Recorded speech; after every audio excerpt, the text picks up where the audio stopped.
Hi, welcome to my space, the official podcast for this channel and for me, my fam. Today, I'm going to be talking about how I was kicked out when I was 15.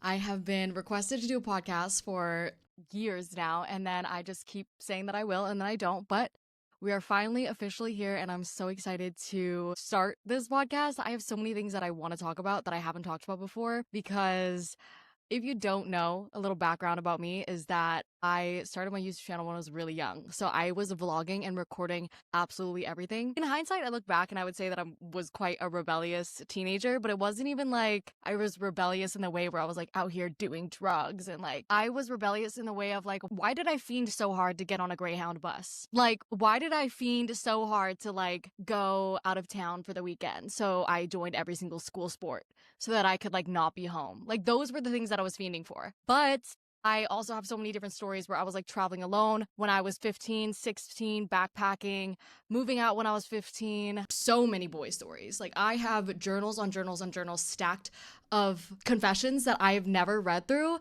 There's just so much that I want to talk about and so many stories that I want to share now that I am a little bit older and that I can reflect on them. And I thought that this would be the perfect place for that. And I hope that this can either serve as entertainment or maybe something to learn from so that you don't make any of my mistakes, or this can be just something that maybe you are going through right now and it will help you not feel as alone. It all started here on a webcam just in my bedroom, and I wanted to bring that back. Welcome to my childhood bedroom. If you don't know, my first YouTube video ever was filmed on a webcam, and I've been making videos ever since 2010. And I'm gonna pop up right now, if you're watching the video version, a video of me being a 7-year-old girl wanting to do a morning routine video because I was so inspired by like Bethany Moda. And I would sneak into my sister's room when she wasn't home, and I would play dress up and use her clothes and put on jewelry and do my makeup in there. And I'm sure she hated me for that, but I was just a little sister, you know?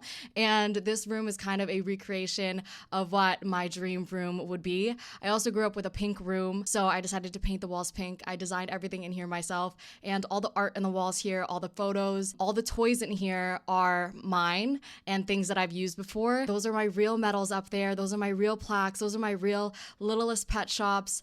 I had a video when I was younger that I made like easy bake oven videos, but it all started here on a webcam just in my bedroom, and I wanted to bring that back and just not have to think about how to make a video the most entertaining video and how to get people to watch. I really miss just talking and sharing stories. Definitely comment and let me know what you're doing as you watch this and what you think about the podcast and any tips that you have. This is my first time, but I'm super excited to get into it. I was raised in Alberta, Canada, which, if you don't know where that is, that's nowhere near Toronto. It's kind of close to Vancouver, but not even. It's like not in the same province or state if you're American. I grew up in Alberta, which is the name of the province, and then I grew up in a town called Whitecourt. So I didn't even grow up in like a city. I didn't grow up in Edmonton. I didn't grow up in Calgary.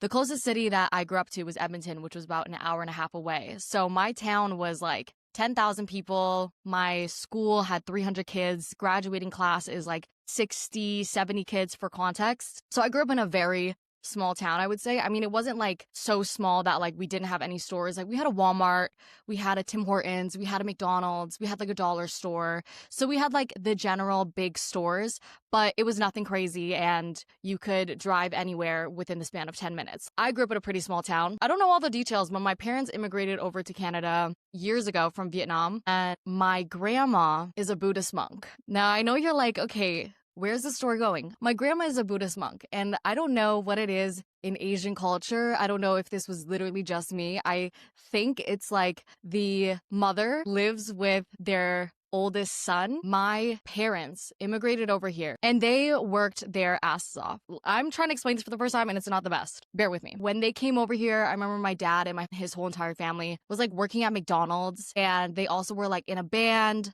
They were really just doing whatever they could because they just immigrated over.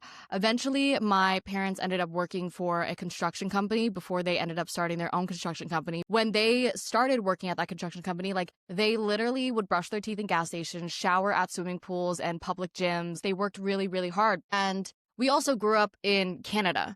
And Toronto isn't like that cold. Vancouver's not like that cold, but Alberta, northern Alberta, it's cold. The winters can get up to like -40. There's snow on the ground all the way up to your car. You have to start your car 30 minutes in advance before you can get in it. It is that type of cold. So you can imagine like working construction. It's just a whole nother level. And I say that to say that my parents were working all the time, and my grandma loves her son. I don't know what it is about, Asian culture, or I don't even want to generalize it because I could be so wrong, but with my family and how my grandma was, boys are favored. Boys, boys, boys, boys. She loves boys. My grandma loves boys. So her son, she loves her son so much. I also have an older brother. My grandma loves my older brother, okay? Me, I definitely got a different type of treatment.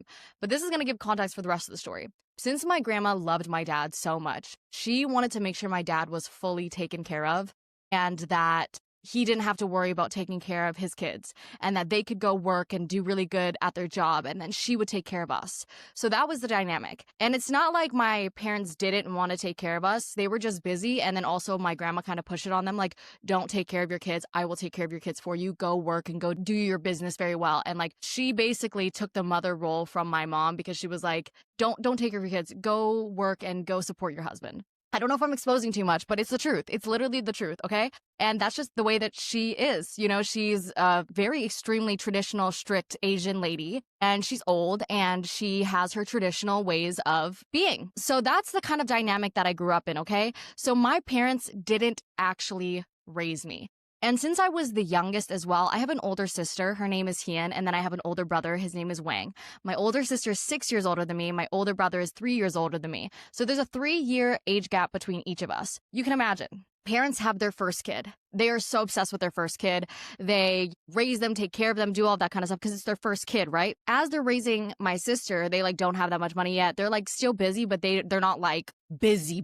Like then they have my brother. My brother's the first boy, same kind of thing. They're like busy, but like not busy yet, right? Then I come around. It's like I'm the third kid. They've already had a girl. Also, the kind of thing where like siblings will raise you. And my grandma was raising me. Growing up, my grandma raised me. And so the way that my grandma raised us is she never let us eat with our parents. We never had family dinners. Her reasoning was that, when they come home from a hard day of work, you don't want to bother your dad. Don't bother your dad. So let him relax and rest. Let your mom and him have their alone time and let her cook for him and like take care of him. Don't bother them right now. They just got home. They're tired.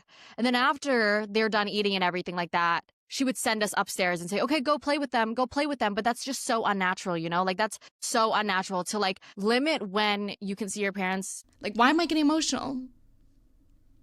I think that I've never really said these things out loud.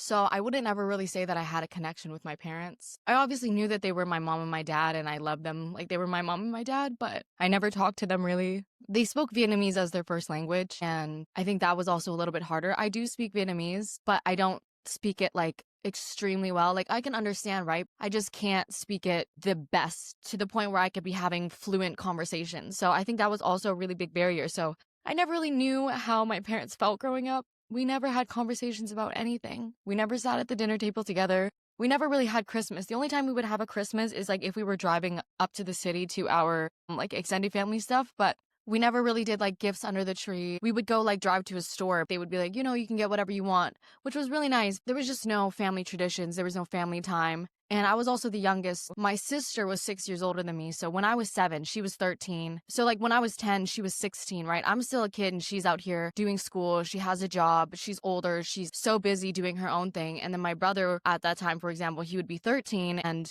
since my grandma favored boys, he was allowed to do whatever he wanted. He could go hang out at his girlfriend's house. He could really go do his own things. Me not even like having like sibling time or any of like that growing up, I felt so isolated because like at least if my sister and my brother were growing up, they kind of like had each other, I felt like, and especially since like the family unit was so much better at that time, like they probably felt like they had each other. But me growing up, I didn't really feel like I had anyone, and I wasn't allowed to hang out with friends either. On the rare occasion I would, but the rule was like, you can't go over to your friend's house. It was very rare that I was allowed to go over to my friend's house. My grandma just had this weird thing where she didn't trust anybody. You can't go over to your friend's house because what if they have a brother? What if they have a dad? Something bad can happen. Like, she was trying to take care of me and like look out for me, but she also sheltered me so much because of that reason. And she was doing it out of love and like care for me because that's what she thought love was, but it made me so sad and it made me resent her so much. And it wasn't like I could just be like, I'm gonna ask my parents, I'm gonna ask my mom and see what they say. I'm gonna ask my dad and see what they say. My grandma had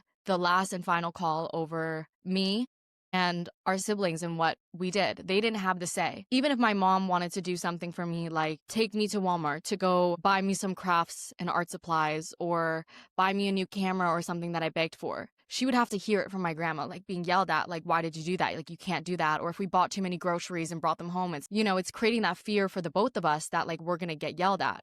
So my grandma had the final say. I know she was doing it because she thought that this was the best for us and what was good for us, but it made me so sad and it made my mom so sad, I'm sure too. I can't speak for her, but I say all this to say, like, I was so miserable, not allowed to hang out with friends. If I did hang out with friends, they could always come over. My friends could always come over, though.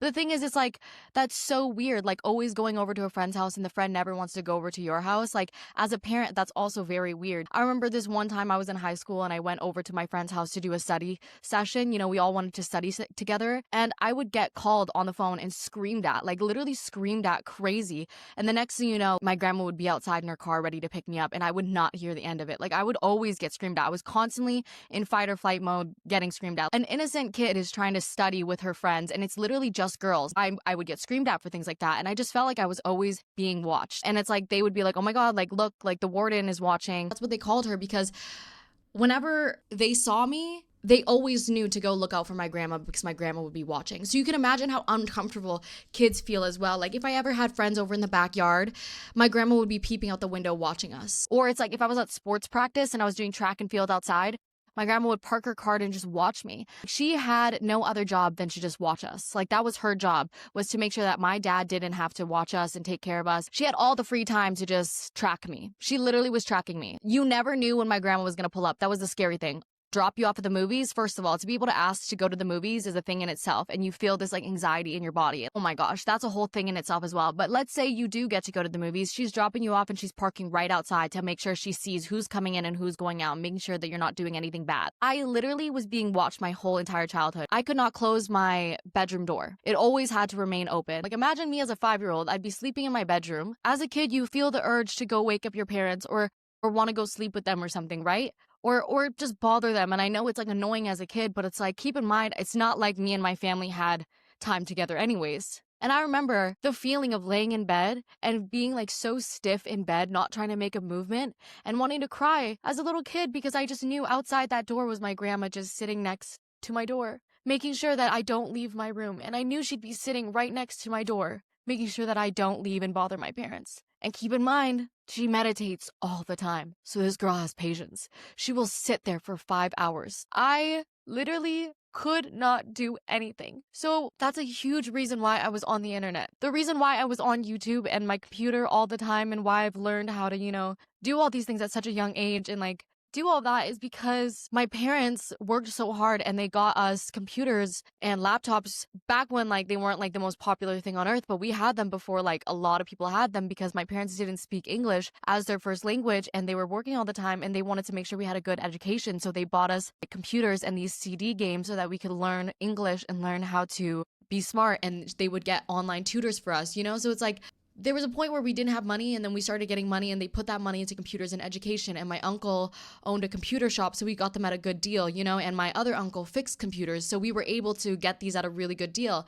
And so they didn't know what I would do on the internet as long as I was at home and like I could do anything. So I was on the internet like my whole entire childhood because that's where I felt freedom. Like my grandma didn't know it was on the internet, so I would watch people's YouTube videos and I would see people. I think I feel so much sympathy for my younger self, and I feel bad for that little girl because as an adult, I can like look at it and think about it and I'm like, that was so sad. Like that was so sad, like I beat myself up now about like not having the social skills like everyone else does, or like understanding social cues, you know, like I don't know how to have the best conversations or like be an active listener because I never really like had to be because I was so alone and isolated. And it's like I can beat myself up about it now, and like I try not to. I think it's easy to look at everyone else and be like, why are they so normal and why am I not so normal? Because I know it's something that I beat myself up about. Like, how I'm so not the best at talking to people in group settings, especially because it's like I never hung out in group settings really. Aside from like being in school or school sports, like I never knew what it was like to hang out with friends. And I never knew what it was like to like have to be a friend in a way. Like, yes, in school it can teach you and stuff. I think I was just so stunted from such a young age and it affects me now. But like I just talk about this and I'm like, damn, like I look back at old VHS videos of myself and I just like look at myself in my eyes and you can just so see how I was always in my own world. Like I just wasn't there in reality because I was so in my own mind and so in my own imagination because I was just basically raised alone and so isolated. Granted, that's the reason why I am where I am today. I'm so imaginative. I'm really grateful for all that because I'm here now, but it's like I was still a kid, you know, and I had feelings and I was so sad and miserable and depressed from such a young age. But I just remember like wanting so much more for myself. And I just remember how much I would cry. And I remember just the anxiety that I would feel in my body. And I didn't even realize what I was feeling. But like that feeling of like, oh my God, am I about to be in trouble 24/7 was crazy. It wasn't even my family, my parents' situation, because that's a whole nother thing that drove me to moving out and being kicked out. That's a whole different thing, but it's like this pent up energy of thinking like, I want freedom. I want freedom. Like I want to be able to make a choice for myself. I want to be able to go do something. I want my friends to be able to pick me up. Just things like that. I couldn't have my friends' parents drive me anywhere. My grandma would drive me. Granted, there are a handful of times where my friends' parents could drive me. I think when I got a little bit older as a teenager, but it's like my grandma was just always there doing everything for me. And it was nice. You could always have a ride whenever you wanted. If you needed to go to the store to go buy something for your project, you could have that. I never had to take the bus growing up, but I wanted to so badly. Like I just wanted to be a normal kid. Like I really wanted to learn how to take the bus. Like I wanted those things for myself. So like it's like I grew up with having somebody help me all the time, but it's like I wanted that freedom to go be able to do it myself. So in my head, as I'm laying in bed, I'm not allowed to go outside. I'm not even allowed to go to my neighbor's house. Like I'm not allowed to bike anything further than my cul-de-sac. When I am that sheltered, all I can do is watch YouTube videos online and imagine in my head what I want my life to be like, how much I wish I could do these things. So it's like, I think this baseline of knowing what it's like to like not have freedom has driven me to be where I am today, but also to have so much gratitude for like literally anything. And like that's why I accepted like nothing and thought it was better than anything. And I say that because it's like when I moved out, which I'll explain a little bit more, when I moved out into my friend's basement, I was like, this shit is amazing. This is amazing. This is amazing. Why? Because I was like, this is better than being trapped. Like, this is better. Like, I can do my own thing. Like, this feels amazing. Like, I don't care. Like, I have to take the bus everywhere. Like, oh my God, this is amazing. Like, I have the freedom of choice. You know, I can control my own life. Like, everything felt so amazing because when you don't have the freedom to like make a choice, that is, to me, freedom is so important now because of everything that happened. When I was about 7 years old, like I was saying in 2010, that was when my parents were doing the best financially. Their business, construction business, was doing amazing. But with that came other things. My parents just started arguing so much. Like so much. My dad got into gambling, substance abuse. He was just giving out money to people. I think my dad has a really good heart and he wants to help people. And same thing with my mom. They're both extremely generous people. Because I think that when he was being so generous, he wanted to help people that were not as fortunate. And he started to hang around that crowd of people as well, which got him into a lot of trouble. My dad just literally started changing like so much because of all these things that I just named. And I just remember like every single day my parents would be screaming at each other, arguing at each other every single day. And the money started going dry.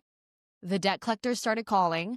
And every single day, without a doubt, at least 5 times a day, they were just calling the house. The banks would call the house asking us for money. And there'd be points where we would just unplug the landline because it just got so much. I remember my first time being worried about money ever is that when we had tutors online. And I remember when we couldn't pay it anymore, but we were like locked into this subscription deal. And I remember my mom being so stressed out over it, like so stressed out. And I remember just laying in bed that night thinking like, oh no, like what are we gonna do? Like what are we gonna do? And like I started to feel money stress for the first time in my life, and I couldn't have been any older than like 8.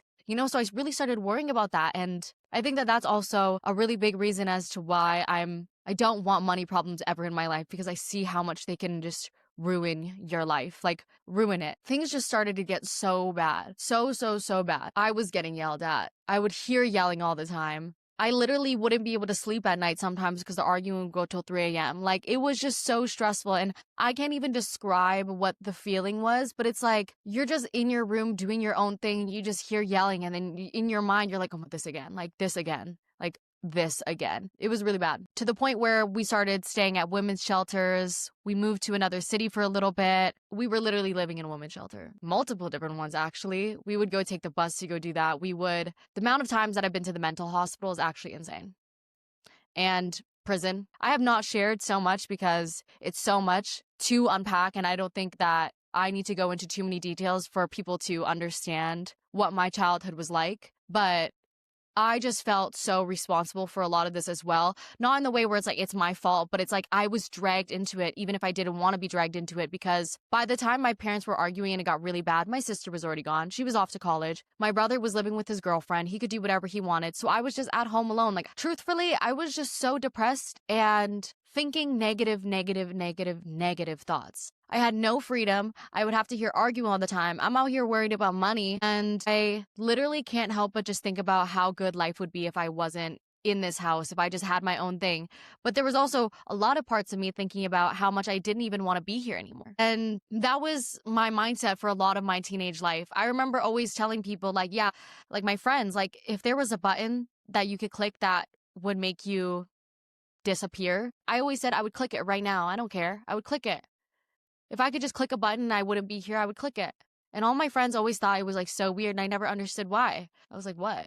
Like, I did not want to be there anymore. And I would think about ways to not be here anymore. My mind was not in a good place. At this point, like, I literally thought nobody cared about me. My parents were too busy arguing, working, and then my grandma was out here too worried about my parents and making sure that my dad was happy. Every time I would mention that, like, I'm not okay, it would be like, oh, well, we're all not okay. You know what I mean? Like, we're all not okay. I also wish that, like, the world could end tomorrow. Like, everyone feels that way. That's what I would get told.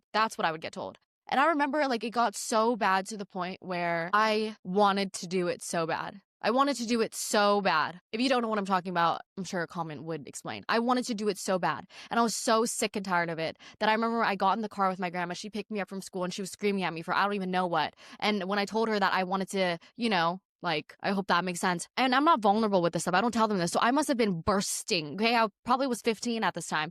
And I told her I wanted to.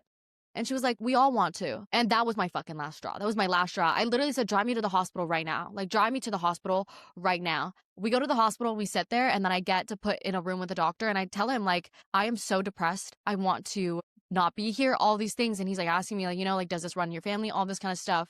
But I mean, like, after that, nothing really happened, Nothing really happened. But like, that was my mindset when I was moving out, was like, I don't want to be here anymore. My dad really tried his best when I was younger. I just think he got into the wrong crowd and the wrong things happened. Unfortunately, I wasn't old enough to remember my dad as to who he was before all of this. So the only memories I have of him is what I know. And my room was so messy. One day, he came in there and started screaming at me. There was like an old cup of milk. Keep in mind, I was a messy ass girl. And that's why the cleaning my room at 2 a.m. started, is because I was so depressed and so messy. And I would clean my room and film it on YouTube, and it would bring me so much happiness, But I remember my room was so messy. And I had like an old cup of milk, and he came in there and screamed at me crazy, Like, he screamed at me for my room being so messy, and he started throwing everything around, and he would throw my laptop around and grab all of it, and I'd be like, it's mine, and he'd scream at me saying, I paid for it, and I would say, no, you didn't, like, I paid for it, and that's why I wanted to work so hard for my own money as well. Because I would try to make money doing like literally anything.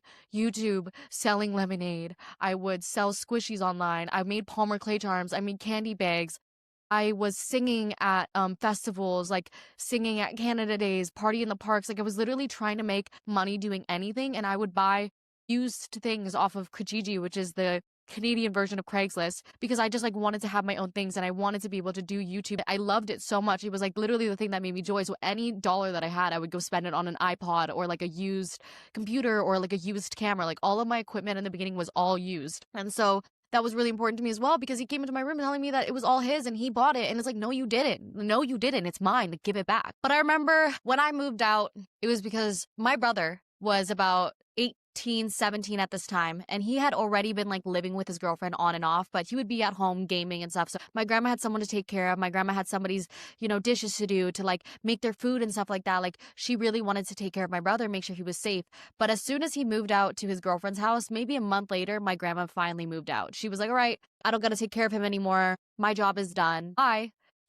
Which thank God she did because I was finally able to do things myself. But it just really goes to show like she was only there for my brother. So she left, my brother left, and it's just me and my parents now. And this happened in May. I got kicked out in May, January, February, March, April, May. It was barely 2 months after my grandma moved out. And one morning, my dad is screaming at me for my room being messy. And I'm eating my breakfast. And I remember taking a Snapchat video, so I know the exact day that it happened. I'm eating my breakfast and he tells me my room is messy and I need to clean it up. And I was like, I'll do it. Like, I'll do it. Like, I'll do it later. And he was like, no, you gotta do it now. Like, you gotta do it now. And he's just screaming at me. When I say screaming, like, the way I'm describing these stories, it seems like so chill, but like, if you know what it's like to have screaming parents, like, oh my gosh, he's screaming at me. And I'm like, I will do it later. I'm getting so frustrated. And my mom's trying to tell him, like, she'll do it later. Like, she'll do it when she gets home. And he's not taking that. He's like, no, like, you gotta do it now. I'm so fed up. And he's literally like, then move out, like, leave the house then. Like, if you can't keep this house messy, like, leave the house then. And I straight up looked at him and said, I will. And my mom is like stressing out, by the way. Like, she didn't want any of this rope. She's like trying to be mediator, you know what I mean? But it's like, I will.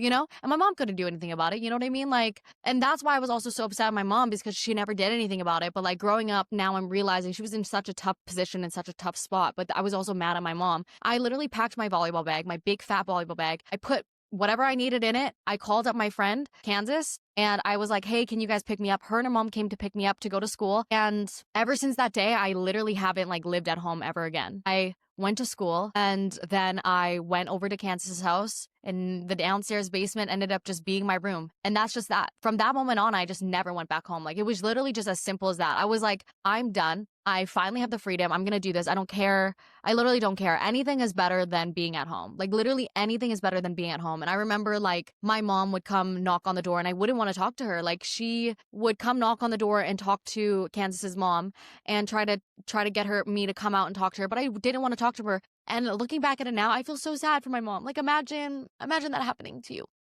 Imagine that happening to you and all your kids just leave. And all your kids move out early, actually. My sister ended up leaving for university at 17, but my brother moved out early. I moved out early. And I feel like being like an empty nester is already so sad, but like that's how your last kid goes out is like not wanting to speak to you. Like I can't imagine. I feel so bad for her now, looking back at it. I wouldn't want to talk to her. And she would give Kansas's mom some money to make sure that it covered some food and stuff and her taking care of me. And my mom was so sweet, but I just was so upset and mad because I was like, why don't you do anything? Why didn't you leave? Like, why don't you do anything? And I was just mad at everyone. And I remember I would go to school and stuff, but there'd be times where I would be late or just things would happen because Kansas had a boyfriend and Kansas's boyfriend would drive her to school and like, like we're teenagers and stuff. So sometimes I wouldn't be able to make it to school on time. And I was also going through so much and I was so depressed. I was just going through so much. And I remember the school would get mad at me for showing up late and I would show up to class and I would be so tired and you could just tell my mood was down and I wasn't listening anymore. And I remember my teacher yelling at me for not being prepared. She'd be like, Ma, you didn't have all your books ready, this. And she like humiliated me in front of the class for the first time. And I just like put my head down and I just cried, And I just remember at that point in my life, I couldn't stay awake in class. Like I just would be dozing off. But I remember like my mom just wouldn't phone in anymore because she would not even know my whereabouts, like, how you're usually late to school and then your parents have to phone in and tell the school that you're going to be late and stuff. My town and my school kind of knew what happened. Everyone knew what was happening with me and my family just because it was just so loud. And when I say loud, I mean like, it's not like my parents would argue and they would confine it to their house. Like, why were the cops showing up to my house? Like, imagine, and since we live in such a small town, like whenever something was happening, people would be on it. Like, oh my God, what's happening? So people could hear on the radio because people have like their radios to see what's happening with the cops. But imagine it's like 8 a.m. in the morning and people are trying to get to school and they see a bunch of cop cars driving down the hill. Everyone's going to follow the cop cars to see where it goes, and it would always go to my house. So everyone kind of had a general idea of like what would go on. And I remember like I finally was able to explain to my school and my teachers what was going on. Like, I don't live at home anymore. Like, I live in Kansas's basement. Like, I'm not good right now and I don't talk to my parents anymore. And I think that growing up, everyone kind of knew that I was very independent and doing things on my own. And so since the school kind of knew that, they were just like, you know what? Like, it's fine. You don't have to have your parents call in anymore. Like, we trust you and we understand what was going on. And I think that's why I also love my school so much, is because they really tried to support me in the best ways that they can. And I think everyone kind of knew what was going on, and everyone's parents were very nice to me. And I really thank everybody, because without them, I wouldn't probably, I don't know where I would be, but like Kansas's mom being able to pick me up and offering a place to stay, and my teachers being so understanding that they let me come to school late whenever I wanted to come to school late because they understood what was going on in my situation and they weren't hard on me. And I remember when I was telling my teacher that I was going to move to a different city going into 11th grade, and she tried to help me like find out the best schools and stuff. And my friend Autumn, her mom, would drive me to all these sports tournaments and stuff like that. And I was able to stay in the hotels with them and do all that kind of stuff. And it's like, thankfully, I had a support system like that to allow me to at least do some things. And thankfully, my school allowed me to vlog. And from that point on, like, my life completely changed. And then I moved to a new city, and then I ended up getting suspended, and then I ended up dropping out. And so many things happened from that point on since I moved out. But that's like a whole nother episode in itself. Yeah. This was the story about how I got kicked out when I was 15 and why I moved out and kind of my family dynamics. And I hope that you don't feel so alone if you are watching this right now and you're going through maybe something similar. But my piece of advice, well, this is not advice, this is just my opinion. My opinion is that keep faith, keep hope. And if the only thing that can make you happy is in imagining what your life could be like if you had freedom, if you had X, Y, and Z, then keep on going. I had no choice. I couldn't escape my family problems. I couldn't escape any of that. The only thing that I had to hold on to was my imagination and what I saw for myself, how badly I wanted to be a YouTuber, how badly I wanted to travel and see the world, how badly I wanted to be a singer, how badly I just wanted to go see a new city, like how badly I just wanted to be happier. And that's what kept me holding on. And that's also why as soon as I had freedom, I literally sprinted. I sprinted so fast to speed run my life. And that's how I've done so many things, I feel like, is because I've been planning in my head so long how I'm going to do it, how I'm going to do it, how I'm going to do it. And I wanted to do things so bad, but I had something holding me back. It wasn't even myself holding me back. It was other things holding me back. So as soon as I had the freedom, there was no excuse. It was, I can do whatever I want now. So let me go do it. Let me go do it. Like, let me go backpack alone. Let me go live on my own. Let me go do anything and everything because I wasn't afraid. I had nothing to lose, literally nothing to lose. Nothing was ever going to feel worse than being at home. And I feel like that's why I am the person that I am today. And I hope you got to understand me a little bit better. And I love you. This is the first episode of My Space. Let me know how you feel down in the comments. And I feel like I've never exposed myself this much in my life, so I'm a little bit nervous. But stay tuned for the next episode. It'll be coming out on Sundays. And I love you so much. Bye, MySpace cuties. Bye, family.